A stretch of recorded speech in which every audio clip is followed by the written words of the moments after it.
So, Doris, thank you very much for doing this interview with us today. I know it's a difficult subject for you to talk about. I'd first ask you to tell us, to take you back to the day of Carolina's death and how you and your family felt when you heard the news. We didn't actually hear the news. It was a normal day. I was coming back from the gym and I lived at Gym 5 on another block. As I was walking past, there was police cars there.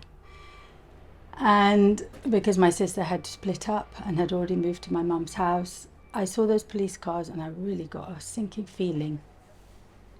I called my parents immediately. I mean, it might not have been about Carolina, but I called my parents and I said, "Where is Carolina?" And they said, "She's not here." And I said, "Well, I'll call you back." I just ran to my block, dumped my gym bags and my handbag down. I ran to the entrance of her block. There was an ambulance there, only the one. There was a police officer that came up to me and I said, "I'm the sister of Carolina Lishman." And that's when they pulled me through the police cordon. And that's when the nightmare began. And really, when I saw that police car, I just Carolina was my baby sister. There's 10 years between us. And I suppose the protective sister in me panicked straight away about her well-being, straight away. And that's when the nightmare began. And went upstairs, and then the rest became what it became. Really, our worlds just shattered that night. To go through having to wait a month because the forensics were doing what they needed to do with poor little Carolina's body. And that was tough. That was tough waiting for that month for the funeral. And then we just worked with the police. We believed in the police. And then the trial came.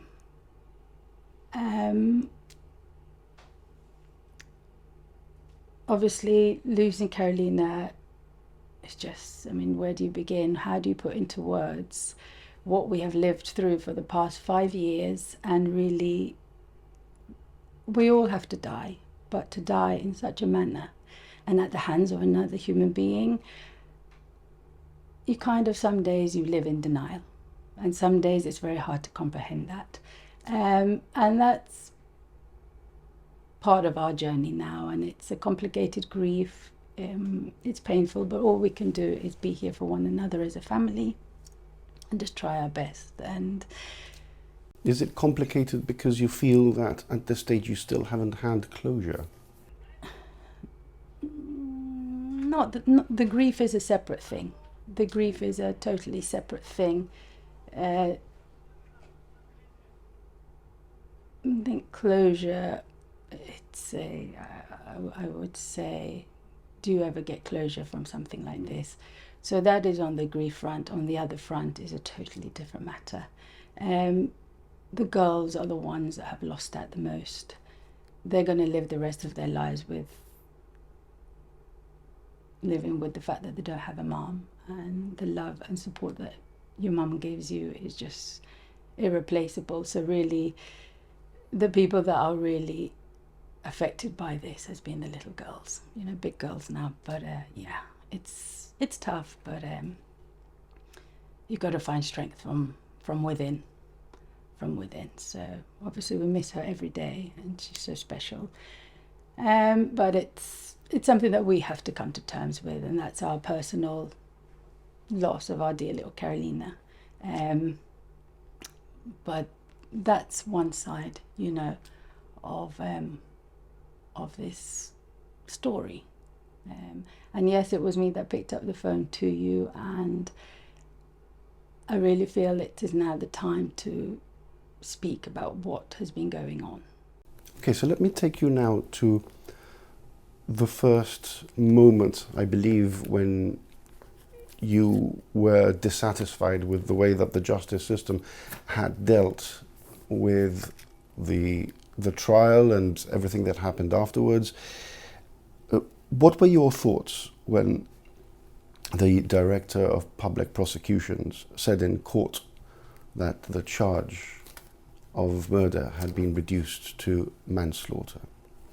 Well, we have to take a step back before that day, because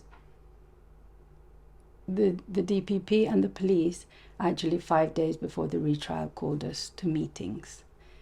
I'm not going to go into great detail about what was said and done at those meetings because they form part of the disciplinary committee, but they are surely would be a great part of what would be investigated into for an independent inquiry. We were called to a meeting 5 days before the retrial to say that new evidence had been found. We were absolutely horrified. Here we were as a family preparing for this retrial. My leave was booked, Dad and I were taking the stand. We were just geared up for this retrial. Carolina Lishman had been found guilty of murder once, and we were super confident that the same thing would happen again. Now, everything changed. Like that night where I was walking back from the gym, that day I was just at work, get a phone call, can you come to our offices? We need to talk to you about something. And again, everything changed. The DPP and the police are the ones who called those meetings. They called us to 3 meetings, and it was very, very difficult. We couldn't be at the 2-day trial that happened because we were going to be witnesses. It wasn't until we read the Chronicle that alarm bells started ringing, and we're like, oh, what happened? Because what happened in those meetings is not quite equating to the alarm bell that is now ringing, and we're reading the Chronicle. So I was advised to get the transcripts from court of those 2 days. So it took about 5 working days to get the transcripts. Ah, dear. Now, when we read those transcripts, really, it was like being stabbed in the back like 12 times. Like what happened to Carolina. What that man did to Carolina is what really we feel was done to us. And it just felt like the justice for Carolina could never happen. And really, it was never our wish to settle for manslaughter with loss of control. And we said that back in 2020. We say it today again. It was never our wish to settle for manslaughter with loss of control. So we were trying to overturn that decision. So tell me what steps you have taken since, because you say that you never gave any expression or consent to the Director of Public Prosecutions or the Attorney General or the police. You never suggested that it was your wish for that plea to be reduced or for that charge to be reduced. So what have you done since to seek justice? Well, the first thing we did is we wrote a very, very long letter to the judge and to the AG. We heard from the judge pretty quickly, and she put a halt to everything, and she put a pause to going to sentencing so she could find out what had gone on.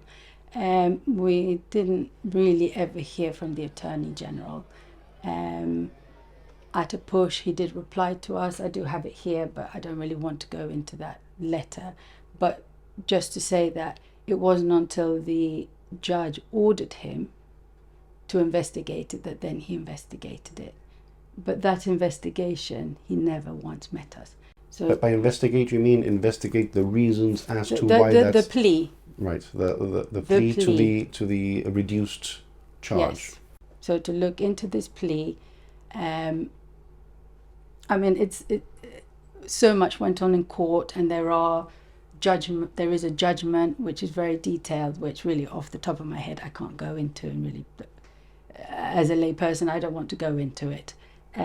But it wasn't until that point, and he then reverted to the judge to say he'd done his investigation, and we were like, okay, so who did you meet to ascertain how that plea came about? Because he certainly never met us. So I don't see how that is a just and fair investigation when, because of his investigation, the judge then proceeded to sentencing. But he never met us. So surely if the plea centered on the fact that the DPP was saying it was our wishes, who did he speak to find out what our true wishes were? So really...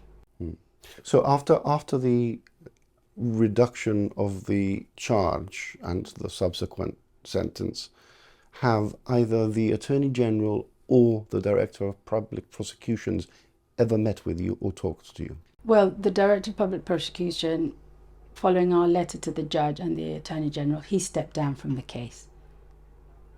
He actually stepped down, and he was no longer sort of heading the case.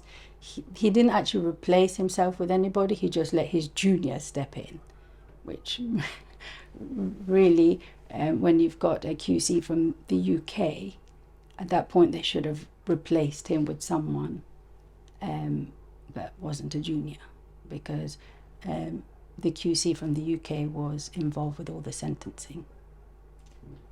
And we have never, ever met with the Attorney General. What was when you heard the sentence, what was your reaction to that?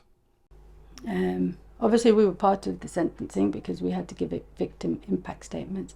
And really a lot of things developed once we'd gone to speak to lawyers, and when we having to do our own investigation about sentencing parameters and go onto a website that I believe the UK follows the same, that Gibraltar follows the same sentencing as the UK, and it wasn't there until then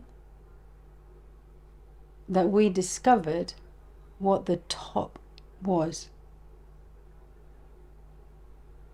So really, once we knew that, we were like, well, he cannot get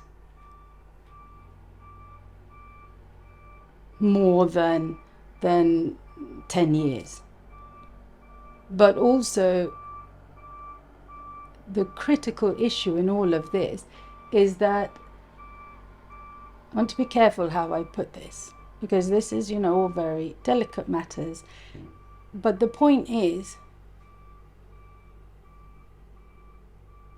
the prosecution went against their own case from the first trial. And they ended up saying, even though we told them throughout those meetings that you cannot say that Carolina stabbed him first, but they proceeded to go and make that agreed statement. So Carolina, having been the person that was stabbed and killed, it was turned round that she was the aggressor, but which absolutely went against what was said and what the expert said at the first trial. So it was way after that then we were like, we couldn't be shocked. Once we had been educated about what loss of control meant, and even then he appealed that sentence, and the Court of Appeal once again, well, they reduced the sentence even further. So it was disappointing, but really considering the plea and the agreed statement that they made with the defense, the rest really couldn't be a big shock, because at this point we were being advised by lawyers. It was at this point. When we went to meet with the DPP, we went as lay people with no idea, just trusting. The same way we trust for the first trial, we just went there trusting. So everything that developed in that meeting, we went there as lay people with no legal knowledge. But like I say, I can't at this stage go into what happened at those meetings because we are waiting for a decision from the disciplinary committee. Let's talk about that commission, that committee. Mm-hmm. What was the nature of your complaint to them? Really about the way that those meetings were conducted, how he conducted himself, how he treated us, how we were advised, how we felt once we read the transcripts that our arm had been twisted. So the first part is his conduct as a DPP, as a lawyer, his conduct in the court and his misrepresentations about what our wishes were. So really, it's not about the plea. This is just about, really, we don't think he should be the DPP because of what transpired. And that is our experience of meeting with him before the retrial, what went on, and we don't feel that he should be the DPP. You have not heard back from the commission yet, have you? Well, we had hearings/meetings back in January 2021.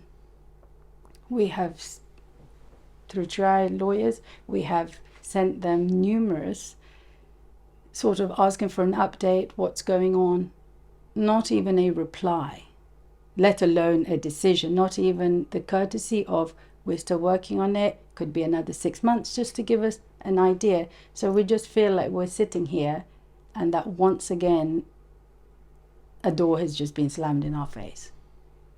So we're desperate now. It's like, what do we do? What more can we do?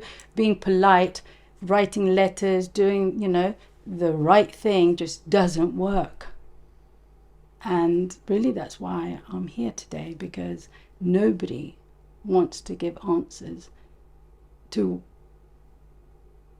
what went on, because we have our suspicions that a mistake has been made. But we're not going to know that. We don't have the facts. We don't have the evidence. That is just a suspicion that we have now, in the manner that we were called to that meeting 5 days before a retrial to say that evidence had been found. So we are waiting, and we would really like the committee to come out and give their decision. Because really what we're really interested in is an independent inquiry, because that deals with one element of it. Really what we're interested in is an independent inquiry, and what we're screaming out for is an independent inquiry. We can't give the answers. We don't know everything. Definitely we don't know anything. We're just the victim's family. Do you know what I mean? But the governor hasn't replied to us. Well, I was going to ask you actually to describe your interactions with the governor and the chief minister. Well, I'll start with the chief minister, because he actually approached my father back in December 2020, which was very nice of him. So we said we'll attend a meeting, but really we need to bring a lawyer with us. Now, the minute we mentioned lawyer, that door got closed, which we're like, well, he's a lawyer. Why should he be worried about us bringing a lawyer, especially after our experience with attending a meeting with the DPP and the police without a lawyer? So really, we've been burnt, and we're never going to make that mistake again. And that door got closed. So really, what were his ulterior motives to call us to a meeting? What did he want out of us? Because the minute we asked if we could bring a lawyer, that door closed. So that is our experience with the Chief Minister. He opened the door, he then closed the door when we asked if we could attend the meeting with a lawyer. So that's all I can say on that front. So if he has got something to say, would be interested to hear, with a lawyer being there. And as for the governor? As the governor,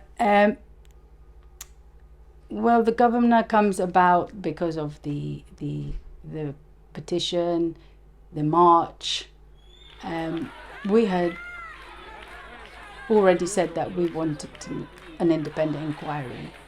When Carolina's friends approached us saying that they wanted to do their bit, we were so touched. We were just like so happy, because for ages we'd kind of been doing this on our own. And it was nice for them, Carolina's little school buddies, who knew her so well, to start worrying about what's gone on. Our friend hasn't received justice. And so we said, you go for it. You do your bit. From time to time, they would come and inform us what their next step was and make sure that we were happy with it. And they were ever so respectful and really good girls, We wrote our own letter to the governor and made our plea to him and provided him with many documents to help him to consider our request.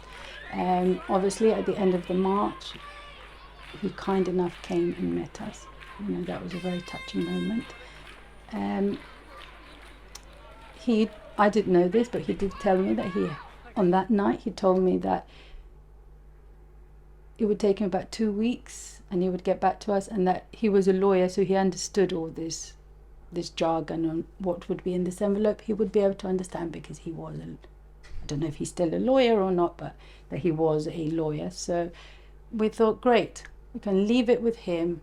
He has said it'll take about 2 weeks. And the next day, it was so nice to receive his letter of acknowledgement. We were really touched by that. But then 4 months later, we didn't hear anything. So it's like, okay, I don't want to be too pushy, and I don't like to, push people. But so I sent a nice little letter saying, hey, if you need anything else from us to help you make your decision, we'd be happy to help. He did reply a month later, and he said that he was liaising with government bodies and legal authorities. I don't know what that means. And that once he had a more concrete reply, he would be able to get back to us. His letter was there are so many dates to remember, but his letter was March 2022, and now we are in June 2023, and he hasn't replied to us. So we feel that's like another door closed on us. So we had great hopes with the governor, and he really was a gentleman.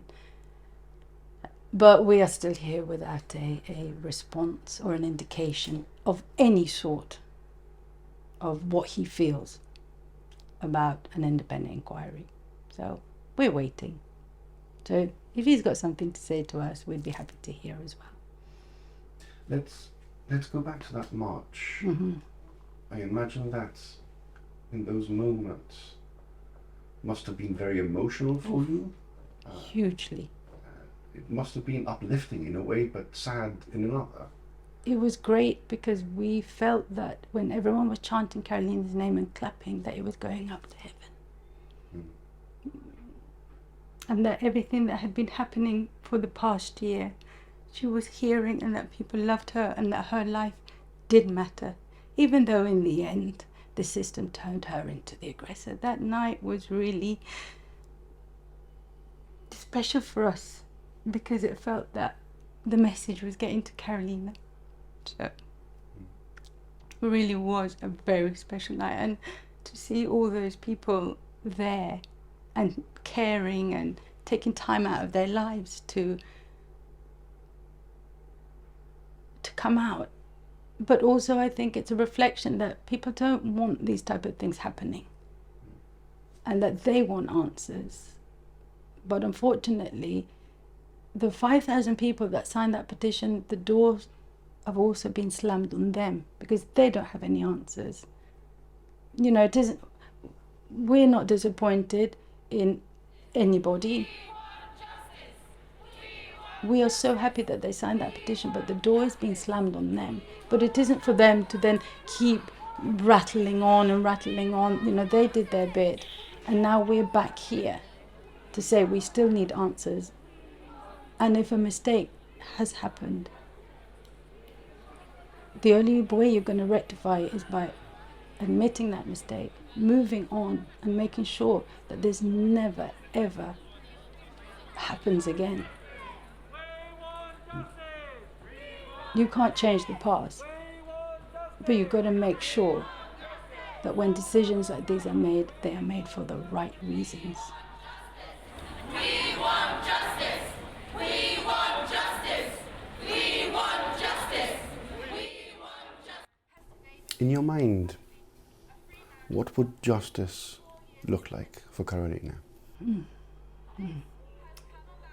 Justice would be that we never received that phone call on the 14th of February 2020, when the court had put the retrial down in their calendar. It should have gone ahead. Dad and I should have attended the witnesses and done our bit.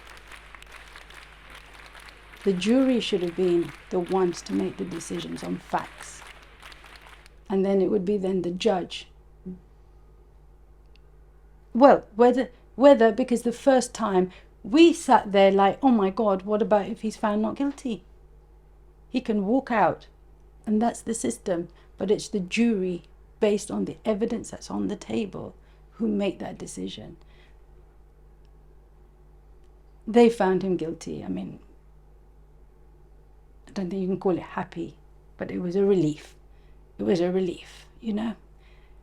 And the judge did his sentencing, and he got 18 years minimum, life, 18 years minimum. Justice would have been that we did the retrial and that the same thing happened. The jury, based on the evidence, would find him guilty, not guilty, manslaughter, not manslaughter. I don't know what would have happened in the retrial. And then it would once again be up to the judge to decide what he would get or didn't if he was found guilty. But our hands, we believed in that system because it happened the first time round, and really justice would have been that it happened the same way. We don't know if he would have been found guilty or not guilty, and what sentence if not innocent, but that's what justice would have been, that the justice system worked like that. And as a family, before we entered those meetings, we had faith that the same hour would come out. So we believed that he would have got 18 years again, possibly. But unfortunately, being called to those meetings changed everything. So, but, you know, you got to have, when you don't have justice anymore, you got to have faith in other things to get you through it, and belief in other things when the justice system lets you down. You got to put your trust in other places. At this stage, what results would you like to obtain from, I imagine, the disciplinary committee? Well, really, that's in their hands. That's up to them. We We were grilled about what happened in those meetings. So we did our bit. We were grilled. It wasn't easy. Do you know what I mean? Being grilled by Sir Peter Caruana was not easy. We did our bit. But hello, 15 months on, I think we deserve a response. But really, it's in their hands, but really, we deserve a response. And really, isn't this what they were set up to do? And they're really not doing it. And I think over 2 years since we submitted our complaint, I think we've waited for more than long enough. So we look forward to hearing from them as soon as possible. Is there anything else that you'd like to say? Yeah, just that we really would like an independent inquiry, because then that will discover what went on and how the case was managed. And we would like to know, because we don't know. We attended some meetings, but we don't know. And really, everything that we're making is our own conclusions, our own thoughts. We would really like to know the truth about how this case was managed.